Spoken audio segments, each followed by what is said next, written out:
கர்த்தருடைய பரிசுத்த நாமம் மகிமைப்படுவதாக. Today's promise verse is taken from Psalms chapter 6 verse 8. The Lord has heard my weeping.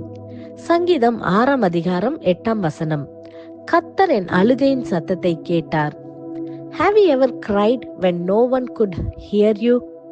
ஒருவேளை யாருக்கும் கேட்க முடியாதபடி நீங்கள் அழுது கொண்டு இருக்கிறீங்களா? இந்த நாளிலே தேவன் நமக்கு கொடுக்கின்ற நம்பிக்கையின் வாக்குத்தத்தத்தின் மூலமாக அவர் சொல்லுகிறார், கர்த்தர் உங்கள் அழுகையின் சத்தத்தை கேட்டார் என்று. ஆம் பிரியமானவர்களே, இதை கேட்டுக்கொண்டிருக்கிற நீங்க ஒருவேளை வேதனையோட கண்ணீரின் பள்ளத்தாக்குல மிகவும் சோர்ந்து அழுது கொண்டு இருக்கிறீங்களா? யாருக்கும் கேட்காதபடி, யாருக்கும் தெரியாதபடி உங்க கண்ணீர் வடித்து கொண்டு இருக்கிறீங்களா? நீங்க அழுகிறது கர்த்தர் மாத்திரம் கேட்டுக்கொண்டிருக்கிறான்னு நீங்க அறிந்திருக்கிறீங்களா? அநேக வேளையில நீங்க ஒருவேளை கர்த்தருடைய சமூகத்துல நீங்க கண்ணீரோடு ஜெபித்து கொண்டு இருக்கலாம். உங்களுடைய விண்ணப்பம் இன்னும் கேட்கப்படவில்லையே, என்னுடைய சத்தத்துக்கு கர்த்தர் இன்னும் பதில் தரவில்லையே, எப்பொழுது என் ஜெபங்கள் கேட்கப்படும், என்னுடைய காரியங்கள் எப்பொழுது மாறும் என்று சொல்லி நீங்கள் வேதனையோடு கலக்கத்தோடு இருக்கிறீங்களா? ஒருவேளை உங்கள் குடும்பத்துல உள்ள யாரோ ஒரு ரட்சிப்புக்காக ஜெபிக்கலாம், அல்லது உங்கள் கணவருக்காகவோ, அல்லது உங்கள் மனைவிக்காகவோ, அல்லது அவங்களுடைய பாவ அடிமைத்தனத்துல இருந்து, பாவ பழக்கத்துல இருந்து அவங்க விடுபட வேண்டும் என்று சொல்லி நீங்கள் கர்த்தருடைய சமூகத்துல ஒருவேளை நீங்கள் வேதனையோடு நீங்கள் அழுது கொண்டு இருக்கலாம். இன்னைக்கு கர்த்தர் சொல்லுகிறார், அவர் உங்கள் அழுகையின் சத்தத்தை கேட்டார் என்று. ஆம் பிரியமானவர்களே, இந்த வசனம் தாவீதின் ராஜா எழுதியிருக்கிறத நம்ம பார்க்கிறோம். அவர் தேசத்துக்கே ராஜாவாக இருந்த பொழுதிலும் அவருடைய வாழ்க்கையில பல விதமான நெருக்கங்கள், பல விதமான கண்ணீரின் பள்ளத்தாக்கின் வழியாக அவரும் கடந்து வந்திருக்கிறதை நம் வேதத்துல பார்க்கிறோம். அவர் பலன் இழந்து போக மட்டும் அழுதார் என்று சொல்லி கூட நம்ம வேதத்துல வாசிக்கிறோம் அல்லவா?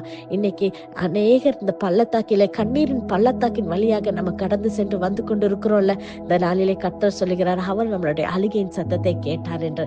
அவர் கேட்கிற தேவன் மாத்திரம் இல்ல பிரியமானவர்களே, அவர் நிச்சயமாகவே இரக்கம் செய்கிற தேவனாக, உங்களுடைய காரியத்தை அவர் மனதிருக்கம் உள்ள தேவனாக, உங்களுக்கு விடுதலை செய்கிற தேவனாக இருக்கிறார். இன்னைக்கு எந்த காரியத்துக்காக நீங்கள் அழுது கொண்டு இருக்கிறீங்களோ, கர்த்தர் உங்க கண்ணீரை மாற்றி உங்களுக்கு களிப்பாய் மாற்றுகிற காலத்தை கொண்டு வர அவர் சித்தமாக இருக்கிறார். இதை விசுவாசிக்கிறீங்களா? நம் வேதத்திலே கூட நாம் வாசிக்கிறோம், ஆகாரின் வாழ்க்கையிலே, அவள் வனாந்திரத்திலே, அவள் கைவிடப்பட்ட சூழ்நிலையிலே அவள் தன் கையிலே தன் மகனை வைத்துக் கொண்டு சென்று கொண்டிருக்கிறார். அந்த பையனுக்கு அவருக்கு தண்ணீர் கூட கொடுப்பதற்கு கூட அவளுக்கு இல்லாத போதிலும் அவள் வேதனையோட, என்னுடைய அழுகையின் சத்தத்தை யாரு கேட்பா, இந்த வனாந்திரத்துல எனக்கு உதவி செய்ய யார் இருக்கு சொல்லி வேதனையோடு அழுத போது கர்த்தர் கேட்டார் அல்லவா? அழுகையின் சத்தத்தை கேட்டு கர்த்தர் மனம் இறங்கினார் அல்லவா?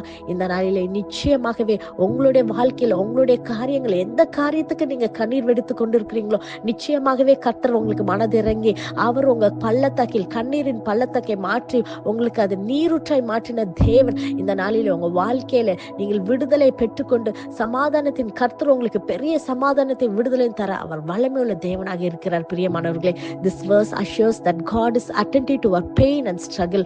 Our tears are not unnoticed and cries are not in vain. When we pour out our hearts to him, he hears us and comforts us and bring deliverance. He will surely turn your pain and your tears will turn into joy. இதை விசுவாசிக்கிறீங்களா?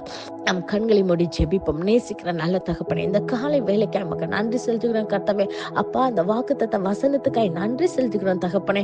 ஆண்டவரே, இந்த வசனத்தை கேட்டு ஜெபிக்கிற ஒவ்வொரு பிள்ளைகளுடைய இருதயத்திலும் கர்த்தாவே, அப்பா, என் கண்ணீரை கர்த்தர் கேட்டார் என்று சொல்லி ஆண்டவரே விசுவாசத்தோடு அறிக்கை பண்ணுகிற பிள்ளைகளுடைய வாழ்க்கையில கர்த்தாவே, இந்த நாளிலேப்பா ஆண்டவரே, நீர் கண்ணீரை கண்டு அப்பா, நீர் கடந்து செல்கிற தேவன் அல்லப்பா, நீர் கண்ணீரை துடைக்கிற தேவன் அப்பா, கண்ணீருக்கு பதிலாக ஆறுதலை தந்து அப்பா பிள்ளைகளுடைய வாழ்க்கையில ஆறுகளை உண்டு பண்ணுகிற தேவனாக கடந்து வாங்க ஏசப்பா. அப்பா, கண்ணீரெல்லாம் துடைத்து ஏசப்பா சமாதான சந்தோஷத்தினால் நீ நிரப்ப போகிறதுக்காய் நன்றி செலுத்துகிறோம். இயேசுவின் மூலம் ஜெபிக்கிறோம். ஜெபம் கேட்டபடியால் ஆமென். God bless you.